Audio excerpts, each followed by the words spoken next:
ప్రభు అయిన యేసుక్రీస్తు నామములో మీకు సమాధానం కలుగునుగాక. షలోం. యేసు ప్రభు వారు శిలువ మీద పలికిన 7వ మాట, చివరి మాట, తండ్రి నీ చేతికి నా ఆత్మను అప్పగించుచున్నాను. నేను గమనించండి ప్రియులరా, యేసు ప్రభువుని ఎవరు చంపారు అంటే చాలామంది అంటారు రోమీయులు, యూదులు, ఇలా రకరకాలుగా చాలామంది చెప్తూ ఉంటారు. అయితే ఒక చిన్న వివరణ మీకు ఇవ్వాలని నేను ఆశపడుతున్నాను, జాగ్రత్తగా గమనించండి. యూదులు, రోమీయులు, రోమా సామ్రాజ్యము కలిసి వారిరువురు కూడా యేసు ప్రభువుని సిలువ వేయగలిగారు, కానీ యేసు ప్రభువుని చంపలేకపోయారు. దేవుని నామానికి స్తోత్రం కలుగునుగాక. యేసు ప్రభు వారు తనంతట తానుగా ఆయన ప్రాణాన్ని పెట్టాడు. ఆయన ప్రాణాన్ని ఎవరు తీసుకోలేదండి.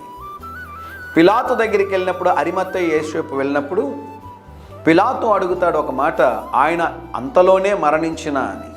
దానికి ముందు సీక్వెన్స్ మనం ఆలోచన చేయగలిగినట్లయితే, గురువారపు రాత్రి ఆయన గెత్సేమనే తోటలో అరెస్ట్ చేసిన తరువాత ఆయనని 6 సార్లు న్యాయస్థానాల ఎదుట అక్రమంగా నిలబెట్టారు. ఆ రాత్రి అంతా ఆయన గెత్సేమనే తోటలో భయంకరమైనటువంటి వేదనను అనుభవించారు. ఆయన చెమట వస్తున్నటువంటి శ్వేత గ్రంథుల నుండి రక్తం వచ్చినట్లుగా పరిశుద్ధ గ్రంథమైన బైబిల్లో మనం చూస్తున్నాం. అంత భయంకరమైన ఒత్తిడికి ఆయన లోనయ్యాడు.